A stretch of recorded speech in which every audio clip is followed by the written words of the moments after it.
After 6 million years of boredom, the evolutionary ascent of our species from the last common ancestor with the chimpanzee, something extraordinary happened to us less than 100,000 years ago, which, by the way, is long after we'd become anatomically modern. It was a kind of emergence into consciousness less than 100,000 years ago, really less than 40,000 years ago, when we became fully symbolic creatures. And this great change has been defined as the single most important step forward in the evolution of human behavior, is intimately associated with the emergence of the great and transcendent rock and cave art all around the world. And over the last 30 years, researchers led by Professor David Lewis Williams at the University of Witwatersrand in South Africa and many others have suggested an intriguing and radical possibility, which is that this emergence into consciousness was triggered by our ancestors' encounters with visionary plants and the beginning of shamanism. If you analyze the cave art, there's not time to go into the details here, but there are so many details that make it clear that this was an art of altered states of consciousness, of visions, and that plants like the Amanita muscaria mushroom or psilocybin mushrooms appear to have been directly connected with this sudden and radical change. So to investigate this possibility, when I got interested in this mystery, I went down to the Amazon, where there are still surviving shamanistic cultures today, and where they drink the powerful visionary brew, ayahuasca, of which the active ingredient is dimethyltryptamine, DMT, which is actually closely related at the molecular level to psilocybin. Now, normally, DMT cannot be activated orally. When we encounter it in the West, it's generally smoked. There's an enzyme in our stomachs called monoamine oxidase, which switches off DMT on contact. But in the Amazon, they've got round this problem, and they say it was the spirits that taught them how to do it. The DMT in the ayahuasca brew is contained in these leaves from a plant that they call chacruna in the Amazon. And there they mix it together with this vine. And out of the 150,000 different species of plants and trees in the Amazon, this is the one that contains a monoamine oxidase inhibitor, which switches off that enzyme in our stomachs and allows the DMT in the leaves, when the two are married together and cooked in water, to be absorbed orally and takes us on a 4-hour journey into extraordinary realms. Now, it's no joke to drink ayahuasca. The ayahuasca brew it has a foul taste, really hideous, and a dreadful smell. And after you've drunk your cup, you'll find within 45 minutes or so that you're sweating, that you're feeling nauseous. Pretty soon you may well be vomiting, you may well have diarrhea. So, nobody's doing this for recreation. And I'd like to add that I don't think any of the psychedelics should be used for recreation. They have much more serious and important mission with humanity. So we're not doing this for fun. But what draws people to ayahuasca again and again to brace themselves for this experience, and you do have to brace yourself, is its extraordinary effects at the level of consciousness. And one of those effects has to do with creativity, and we can see the creative cosmogenic impulse of ayahuasca in the paintings of ayahuasca shamans from Peru, like the paintings of Pablo Amaringo here, those richly saturated colors, the amazing visions that they reproduce. And this creative impulse has also spread to Western artists. Many Western artists now have been deeply influenced by ayahuasca and are also painting their visions. And as these paintings show, another universal experience of ayahuasca is the encounter with seemingly intelligent entities which communicate with us telepathically. Now, I'm making no claim one way or another as to the reality status of these entities we encounter, simply that phenomenologically, in the ayahuasca experience, they are encountered by people all over the world. And most frequently of all, the spirit of ayahuasca herself, Mother Ayahuasca, who is a healer. And although she's kind of the mother goddess of the planet, She seems to take a direct personal interest in us as individuals, to heal our ills, to want us to be the best that we can possibly be, to correct errors and mistakes in our behavior that may be leading us down the wrong path. And this is perhaps why, and it's an untold story, really, ayahuasca has been fantastically successful in getting people off harmful addictions to hard drugs such as heroin and cocaine. Jacques Mabit at the Takiwasi Clinic in Peru brings heroin and cocaine addicts out there for a month, gives them 12 ayahuasca sessions, and they have encounters with Mother Ayahuasca during those sessions that lead them not to wish to take heroin or cocaine anymore, and more than half leave completely free of their addiction, never return to it, and don't even have withdrawal symptoms. And the same incredible healing work was being done in Canada by Dr. Gabor Mate until the Canadian government intervened and stopped his healing practice on the grounds that ayahuasca itself was an illegal drug. Now, I have some personal experience of this. I have not been addicted to heroin or cocaine, but I had a 24-year non-stop cannabis habit.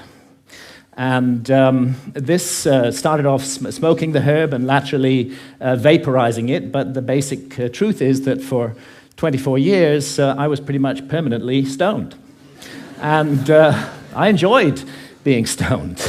And I felt that it helped me with my work as a writer, and perhaps at some point it did. But when I first encountered ayahuasca, I'd already been smoking cannabis for 16 years, and almost immediately, ayahuasca started giving me messages that this was no longer serving me, that it was leading me to behave in negative and unhelpful ways towards others. And of course, I ignored those messages for years and years and went back to being stoned 16 hours a day.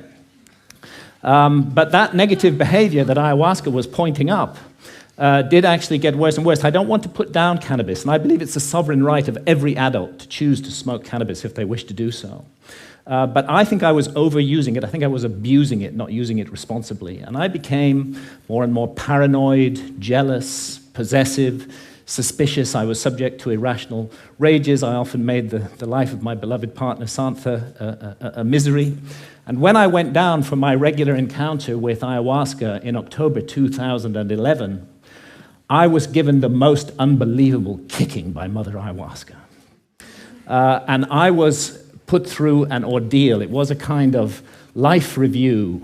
And it's not an accident that ayahuasca is the vine of the dead. I was shown my death. And I was shown that if I came to death and what awaits us after death, without having corrected the mistakes that I was making in my life, that it would be a very bad thing for me. And actually, Mother Ayahuasca literally took me to hell.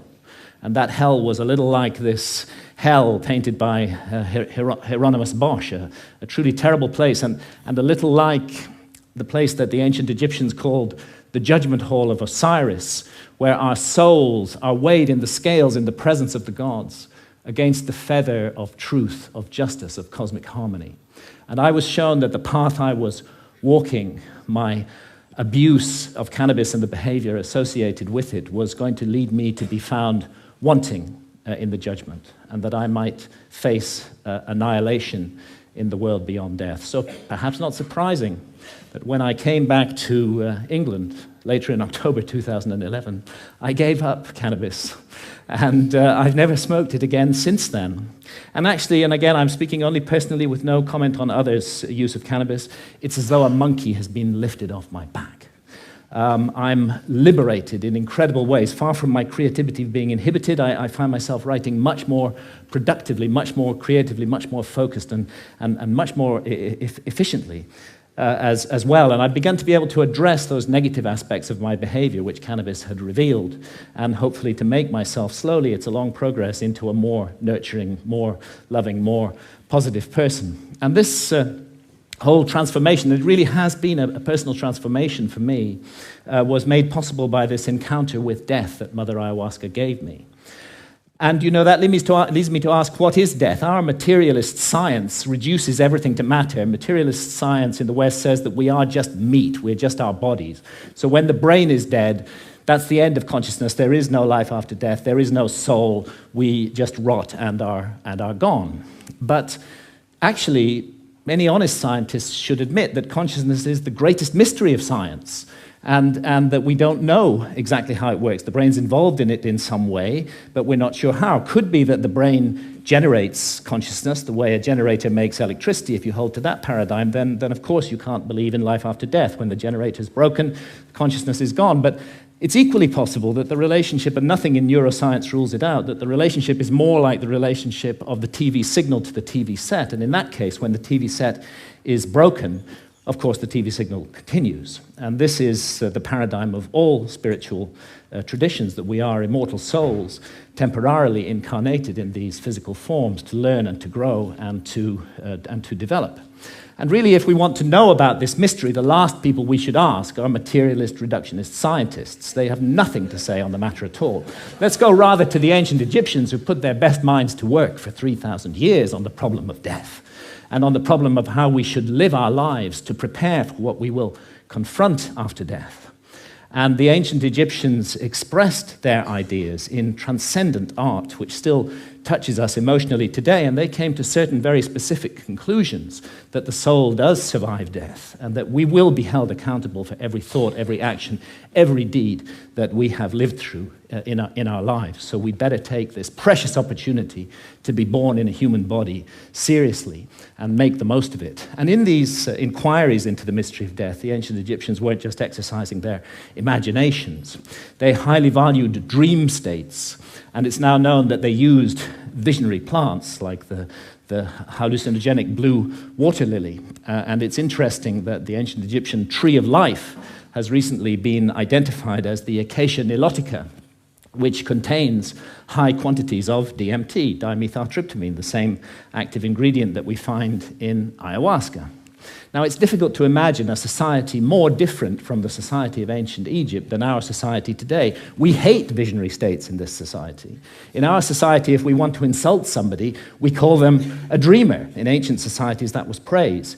And we have erected huge apparatuses of armed bureaucracies who will invade our privacy, who will break down our doors, who will arrest us, who will send us to prison, sometimes for years, for possessing even small quantities of psilocybin or substances like DMT, whether in its smokable form or in the ayahuasca brew. And yet, ironically, DMT is, we now know, a natural brain hormone. We all have it in our bodies, and it's just that its function remains unknown for lack of research. And it's not as though our society is opposed in principle to altered states of consciousness.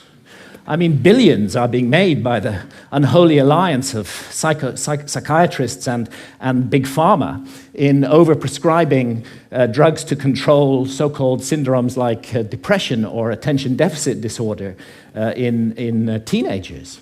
And we have a love affair in our society with alcohol. We glorify this most boring of drugs, despite the terrible consequences that it often has. And of course, we love our stimulants, our tea, our coffee, our energy drinks, our sugar, and huge industries are built around these substances, which are valued because of the way they alter consciousness. But what all these approved altered states of consciousness have in common is that none of them contradict or conflict with the basic state of consciousness valued by our society, which I would call the alert, problem-solving state of consciousness, which is good for the more mundane aspects of science. It's good for the prosecution of warfare. It's good for commerce. It's good for politics. But I think everybody realizes that the promise of a society over-monopolistically based upon this state of consciousness has proved hollow, and that this model is no longer working, that it's broken in every possible sense that a model can be broken, and that urgently we need to find something to replace it. The vast problems of global pollution that have resulted from the single-minded pursuit of profit, the horrors of nuclear proliferation, the specter of hunger, that millions every night go to bed starving, that we can't even solve this problem despite our alert problem-solving state of consciousness. And look what's happening in the Amazon, the lungs of our planet, this precious home of biodiversity. The old-growth rainforest being cut down and replaced with soybean farms so we can feed cattle, so that we can all eat hamburgers. Only a truly insane global state of consciousness could allow such an abomination to occur.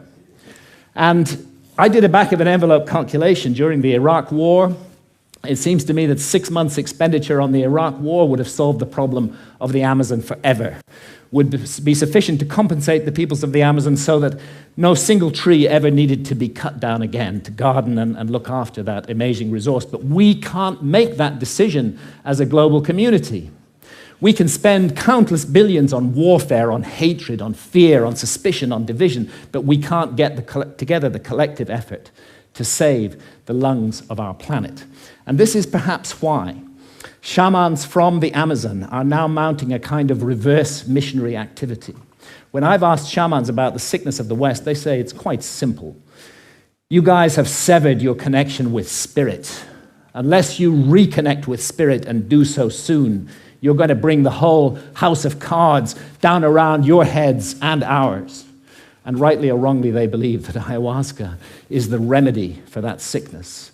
And many now are being called to the Amazon to drink ayahuasca, and ayahuasca shamans are traveling throughout the West, offering the brew, often under the radar, often at personal risk, to bring about consciousness change. And it's true that the message of ayahuasca, the universal message, is about the sacred, magical, enchanted, infinitely precious nature of life on Earth and the interdependence of material and spiritual realms. And it's impossible to work with ayahuasca for long without being deeply and profoundly affected by this message. And let's not forget that ayahuasca is not alone, that it's part of an ancient worldwide system of the targeted, careful, responsible alteration of consciousness. It's recently been shown by scholars that the kykeon used in the Eleusinian mysteries in ancient Greece was almost certainly a psychedelic brew, that the soma of the Vedas may well have been a brew based upon the Amanita muscaria mushroom.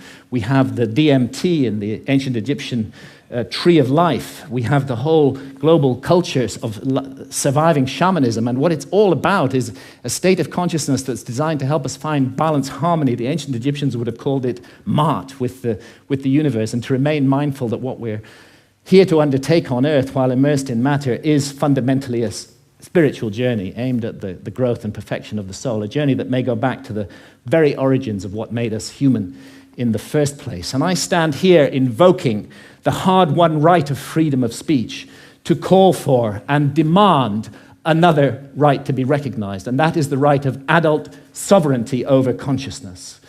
There's a war on consciousness in our society, and if we as adults are not allowed to make sovereign decisions about what to experience with our own consciousness while doing no harm to others, including the decision to use responsibly ancient and sacred visionary plants, then we cannot claim to be free in any way. And it's useless for our society to go around the world imposing our form of democracy on others while we nourish this rot at the heart of society and we do not allow individual freedom over consciousness. It may even be that we're denying ourselves the next vital step in our own evolution by allowing this state of affairs to continue, and who knows, perhaps our immortal destiny as well.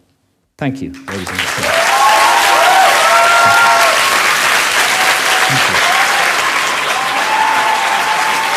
Thank you. Thank you.